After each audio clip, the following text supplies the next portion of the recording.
ओम नमः शिवाय। भाव भक्ति भावना चैनल में आपका स्वागत है। आज हम श्रावण महात्म का 5वां अध्याय सुनेंगे, जिसका शीर्षक है कोटिलिंग महात्म एवं रविवार व्रत कथा महात्म। भगवान शंकर बोले, हे सनत कुमार, कोटिलिंग का महात्म तथा पुण्य का विधान बताना या वर्णन करना बहुत कठिन है। जब एकलिंग महात्म की कथा का वर्णन करना असंभव है, तो कोटिलिंग के महात्म को कौन वर्णन कर सकता है। यदि मनुष्य में कोटिलिंग निर्माण करने की शक्ति न हो, तो उसे 1000 लिंगों का निर्माण करना चाहिए।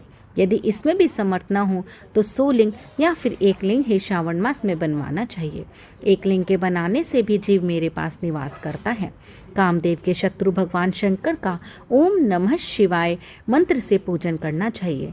घर में यज्ञ करके उद्यापन करना चाहिए। हवन करने के बाद ब्राह्मणों को भोजन कराना चाहिए। इस व्रत को करने से असमय में मृत्यु का भय समाप्त हो जाता है। इस मास का व्रत बंध्यत्व का हरण करके संपूर्ण आपत्तियों को दूर करता है, रोग शोक संताप मिटाता है। जो प्राणी पंचामृत से श्रावण मास में मेरा अभिषेक करता है, वह इस शरीर को छोड़कर कैलाश में 1 कल्प तक मेरे पास निवास करता है। वह प्राणी पंचामृत पीने वाला, गो तथा धन आदि से युक्त अत्यंत मधुर भाषी त्रिपुर संहार करता भगवान शंकर का प्यारा बन जाता है। जो मनुष्य श्रावण मास में हविष्यान भोजन करता है, वह चावल आदि संपूर्ण धान्यों की अक्षय निधि से युक्त हो जाता है।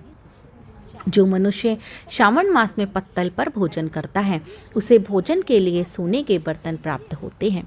जो मनुष्य श्रावण मास में जमीन पर सोता है, वह कैलाश पर निवास करता है। जो मनुष्य श्रावण मास में 1 दिन भी ब्रह्म मुहूर्त में स्नान करता है, उसे पूरे महीने तक नहाने का फल मिलता है। इस माह में जो मनुष्य जितेंद्रिय होता है, उसे इंद्रिय जन्य बल की प्राप्ति होती है। इस महीने में स्फटिक मणि, पाषाण, मिट्टी तथा मरमक्त मणि से निर्मित शिवलिंग या स्वयं उत्पन्न या बनाए हुए या पिसान निर्मित अथवा पीतल या चंदन मक्खन निर्मित शिवलिंग में 1 बार अर्चन करने से 100 ब्रह्म हत्या का पाप मिट जाता है। सूर्य ग्रहण, चंद्र ग्रहण या अन्य किसी सिद्ध क्षेत्र में लक्ष्य जप करने से जो सिद्धि प्राप्त होती है, वह सिद्धि श्रावण मास में केवल 1 बार जप करने से मिल सकती है।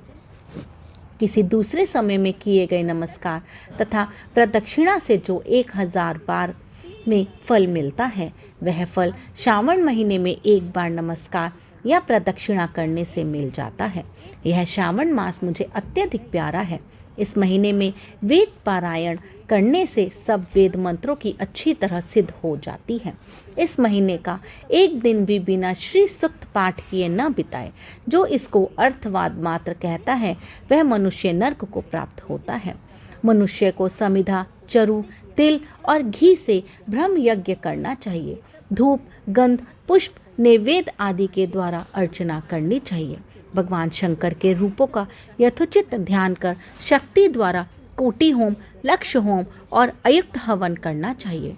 तिलों का हवायती मंत्र द्वारा हवन करना चाहिए। इसी को ग्रह यज्ञ का नाम दिया गया है। ही सनत कुमार, अब मैं तुम्हें रविवार व्रत की कथा, महात्म, विधि तथा पारायण को बताता हूँ। उसे ध्यानपूर्वक सुनो। प्रतिष्ठानपुर में एक गरीब ब्राह्मण रहता था। उसका नाम सुकर्मा था। वह भिक्षा मांगकर गुजारा करता था। एक दिन वह एक गृहस्थ के घर में भिक्षा हेतु गया। वहाँ स्त्रियां रविवार का व्रत कर रही थी। उस ब्राह्मण भिक्षुक को देखकर उन स्त्रियों ने अर्चना सामग्री को ढक दिया। उधर ब्राह्मण के मन में अर्चन विधि जानने की इच्छा जागृत हुई। वह बोला, हे साध्वी महिलाओं, आप सबने इस व्रत की सामग्री को क्यों ढक दिया है? आप दयालु हैं, कृपा कर मुझे भी इस व्रत को करने की विधि बताए। मैं अपनी दरिद्रता अवस्था से दुखी हूँ। यह उत्तम व्रत श्रवण कर मैं भी इस व्रत को करना चाहता हूँ। इस व्रत के विधान से तथा फल को मुझे भी बताइए। स्त्रियों ने कहे, ब्राह्मण देवता, यदि व्रत में उन्माद या प्रमाद अथवा विस्मरण, भक्तिहीनता या अनास्था करोगे, तो यह व्रत निष्फल हो जाएगा। अतः इस व्रत को तुम्हें हम कैसे बता दें? ब्राह्मण बोला, मैं ऐसा नहीं करूँगा। उसकी ऐसी बात सुनकर उन महिलाओं में से एक प्रोण महिला ने ब्राह्मण को उस व्रत की विधि बता दी। उसने बताया, श्रावण मास के शुक्ल पक्ष के पहले रविवार को मौन धारण कर प्रातः उठे, शीतल जल से स्नान कर पान के पत्ते पर 12 परिधि वाला मंडल लिखना चाहिए। उसे लाल चंदन से सूर्य नारायण के तुल्य गोलाकार लिखना चाहिए।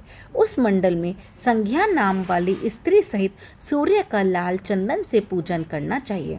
घुटने जोड़कर जमीन पर बैठकर सूर्य के 12 मंडलों पर अलग अलग लाल चंदन से युक्त लावा तथा जपा पुष्प से युक्त अर्घ्य को श्रद्धा भक्ति से सूर्य नारायण को दे। अर्घ्य को रक्ताक्ष जपा पुष्प और उपचारों द्वारा युक्त करें। नारिकेल बीज और खांड से युक्त सूर्य के मंत्रों को कहकर नैवेद्य दे। सूर्य का 12 मंत्रों द्वारा सत्वन करें, 12 बार नमस्कार करें, 12 बार प्रदक्षिणा करें और 6 सूतों को एक में मिलाकर उसमें 6 ग्रंथि लगावे। उस सूत्र को सूर्य नारायण को अर्पण कर अपने गले में पहन ले। 12 प्रकार के फल का बायना ब्राह्मण को दे। सुपात्र को इस व्रत की विधि नहीं बतानी चाहिए। हे द्विज, इस व्रत के करने से निर्धन धनवान हो जाता है, निसंतान पुत्रवान हो जाता है, कोढ़ी का कोढ़ मिट जाता है, रोगी का रोग दूर हो जाता है। प्राणी जिस वस्तु की इच्छा करता है वह उसको इस व्रत के प्रभाव से प्राप्त हो जाती है। श्रावण मास के महीने 4 या 5 जितने भी रविवार पड़े सब रविवारों का व्रत करना चाहिए। व्रत के फल की प्राप्ति हेतु उद्यापन भी करना चाहिए। इस प्रकार रविवार का व्रत करने से कार्य सिद्धि होती है। गरीब ब्राह्मण रविवार के व्रत की विधि प्राप्त कर अपने घर को लौट गया। घर आकर उसने अपनी दोनों पुत्रियों को भी रविवार व्रत की कथा एवं विधि से अवगत कराया। उस व्रत के सुनने और अर्पण तथा दर्शन मात्र से उसकी दोनों पुत्रियां सुंदर बन गई। उसी दिन से गरीब ब्राह्मण के घर लक्ष्मी जी निवास करने लगी। अब वह ब्राह्मण भगवान की कृपा से धन कुबेर बन गया। एक दिन वहाँ का राजा ब्राह्मण के घर के सामने से गुजर रहा था तो उसकी दृष्टि ब्राह्मण की रूपवती कन्याओं पर पड़ी। वह उनके सुंदरता को देखकर ठगा सा रह गया।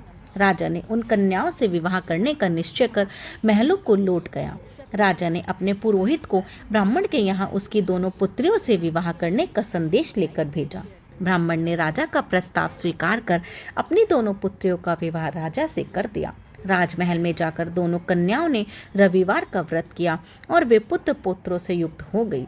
हे सनत कुमार, जिस व्रत के सुनने मात्र से सब आकांक्षाओं की पूर्ति हो जाती है तो इसके अनुष्ठान के फल का क्या कहना। ओम नमः शिवाय।